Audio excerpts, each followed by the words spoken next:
ओम प्रकाश जी, अब नगर के प्रतिष्ठित व्यापारी भी हैं और एक समाज सेवी भी हैं और बाल भवन के जो मतलब राष्ट्रीय उपाध्यक्ष भी हैं, तो ये बताइए जैसे ये पेट्रोल डीजल पे पैसे बढ़ रहे हैं रोज और गैस पे पैसे बढ़ रहे हैं, तो इसमें महंगाई कहाँ जाकर थमेगी या गरीब की कमर टूटेगी या क्या होगा? देखो ऐसा है, इसमें सरकार ने पहले ही अब से कई साल पहले एक इंटरनेशनल मार्केट पर डिपेंड रहेगा ये बोल दिया था। जब भी कम हुए तो कम कर दिए गए और ज़्यादा हुए तो ज़्यादा कर दिए गए गैस का। और ये परमानेंट नहीं है कि इतना रेट बढ़ गया। अभी गैस का और पेट्रोल का और डीजल का 4 दिन के बाद यदि इंटरनेशनल मार्केट डाउन हो जाता है तो अभी 50 रुपये सिलेंडर बढ़ा है, 100 रुपये सिलेंडर कम भी हो सकता है। इसी तरीके से डीजल पेट्रोल में क्या अभी ठीक है 1 रुपये 2 रुपये लीटर बढ़ा है, लेकिन वो 5 रुपये लीटर कम भी हो सकता है। तो ये इंटरनेशनल मार्केट पर डिपेंड कर रहा है, आज की तारीख में ये पब्लिक पर डिपेंड नहीं है। हाँ प्रकाश, मेरा एक सवाल और है।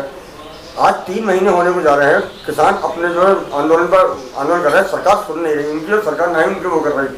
और राकेश टिकैत जी ने अभी पीछे बयान दिया था कि जो कर्मचारी हैं उनकी पेंशन के लिए मैं लड़ाई लड़ूंगा और नेताओं की पेंशन माफ होनी चाहिए, तो इस बारे में क्या कहना है आपका? थोड़े दिन के बाद में ना ये और कहने लगेगा देश के लिए कि प्रधानमंत्री मैं बनूंगा। जब किसी नंग आदमी को भगवान कहने लगो तो वो ये सोचने लगे मैं भगवान से भी बड़ा हो गया।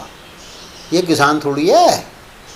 कई किसानों ने इस तरीके का बयान दिया है कि ये किसान नहीं है, ये तो हैवान है। तो मैं तो कहता हूँ जय जवान जय किसान जो नारा शास्त्री जी ने अपने समय में दिया था जब चाइना से लड़ाई हुई थी, उस समय मान सम्मान के अधिकारी थे किसान। क्यों? कि हर चीज़ बो करके दुनिया के लिए खिलवाते थे। आज की तारीख में कोई सा ऐसा किसान नहीं है जो बिना दूसरे की जेब काटे बगैर अपनी चीज़ को बेच देता हो, समझे। नोएडा और ग्रेटर नोएडा में या और जगह जहाँ भी डेवलपमेंट चल रहे हैं, किसानों को इतना इतना पैसा मिला है, फिर भी वो किसान है अपने अधिकार के लिए वहाँ पे बैठे हैं। अब देख लो ना 3 महीने में वहाँ से 5% रह गए। अब ये इसलिए पेंशन वालों को अपनी तरफ करना चाह रहा है, यार भीड़ खत्म हो गई, भीड़ इकट्ठी कैसे करूँ। तो मेरा कहना तो ये है, ये किसान है ही नहीं, ये देशद्रोही हैं। किसान तो वो है जिसके अपने पास में 5 बीघे 10 बीघे 15 बीघे जगह है और बेचारा ज़रूरतमंद है, उसी फसल पर डिपेंड करता है उसका परिवार, और साल भर में उस फसल को खा करके अपना जीवन यापन करता है, बच्चों को पढ़ाता लिखाता है। ये लोग जिन्होंने बच्चे विदेश में पढ़ रहे हैं, जिन पे 150 करोड़ की संपत्ति है, किसान है। मुझे इतना बता दो, अरे सरकार ने इनको मान सम्मान देने के लिए जय जवान जय किसान नारा दिया था और ये सिर पर चढ़ गए। सरकार बैकफुट पर नहीं आ रही है, किसान बैकफुट पर आ रहा है, क्या कारण है इसका? इसका कारण यही है सीधा साधा कि जितनी बदतमीजी दिखाने थी इन्होंने दिखा ली। अरे भारत के माथे पे तुम लोग चढ़ के और खालिस्तान का झंडा लगा दो। मैं कहता हूँ मिलिट्री और पुलिस को इन्होंने साध रखा था, वरना गोलियों से भून दिए जाते, जलियांवाला बाग दूसरा बन जाता। ये तुम ये विदेशियों को ये दिखा रहे हो, पाकिस्तानियों को और आतंकवादियों को और खालिस्तानियों को ये दिखाना चाह रहे हो कि हाँ भाई हम जो है हिंदुस्तान में रह के और हम ही हिंदुस्तान को तहस नहस कर देंगे। मोदी सरकार इतनी कमज़ोर नहीं है। मोदी सरकार ने चाइना को पीछे भगा दिया। 90 लाख रुपए लेकर के राहुल गांधी के परिवार जिन्होंने 45,000 किलोमीटर का एरिया चाइना को दे दिया था, उसका जवाब नहीं मांगते राहुल गांधी। राहुल गांधी कह रहे हैं कि ये जिनपिंग जो है हमारी उसको झील को घेर लिया है, झील से बहुत पीछे चली गई है अब चाइना की फ़ौज।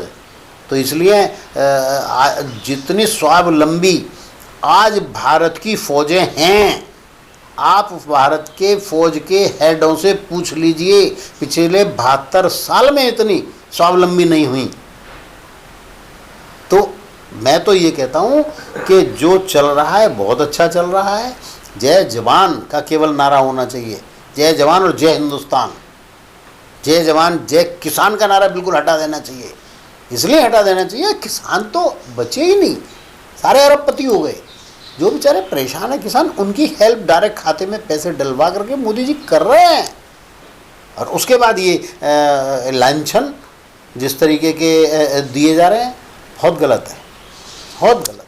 जय जवान जो अपने परिवार को नहीं देखता, अपने बच्चों को नहीं देखता। आपका कहना ये कि जो 3 बिल हैं ये किसानों के हित में है, जो 3 बिल लागू किए हैं? बिल्कुल हित में है। जिस बिल के अगेंस्ट ये कहा गया है कि आप अपने सामान को किसी भी स्टेट में जहां महंगा हो ले जा करके बेच सकते हैं और एमएसपी प्राइस जो है ये रहेगी, तो उसमें एक बार बताओ क्या नुकसान है। अब तक बीच के दलालों की जो मार्केट थी वो ख़त्म हो गई, जिसके कारण उनको चीस लग रही है और वो अपने जानकार किसानों को या किसान नेताओं को या उपद्रवियों को हायर करके लड़ाई के लिए भेज रहे हैं। आप बताइए, अभी एक जगह पे किसानों ने ट्रैक्टर इस तरह चला दिया कि बैरिकेड टूट गया, और बैरिकेड टूट के पुलिस वाले दौड़ गए, वरना उस बैरिकेड के नीचे कम से कम 10 पुलिस वाले मर जाते। ये तुम गुंडागर्दी कर रहे हो। जिस दिन सरकार अपने सी पे आ जाएगी उस दिन क्या होगा, किसान पना भूल जाएंगे, कोई किसान नहीं है। ये तो मान सम्मान देने के लिए, और उस समय अन्न की बहुत कमी थी भारतवर्ष में, राशन पे अन्न मिलता था, वो भी 5 किलो एक आदमी खाता था तो 3 किलो मिलता था लगभग। ये उस समय जब अमेरिका से लाल गेहूं इंपोर्ट होकर के हम लोगों ने पीस के खाया है, लाल गेहूं जैसे जानवर भी नहीं अमेरिका में खाते थे। उस समय जय जवान जय किसान का नारा दिया था। किसान जवान का क्या मुकाबला कर सकते हैं, उसके पैर के नाखून के बराबर भी नहीं।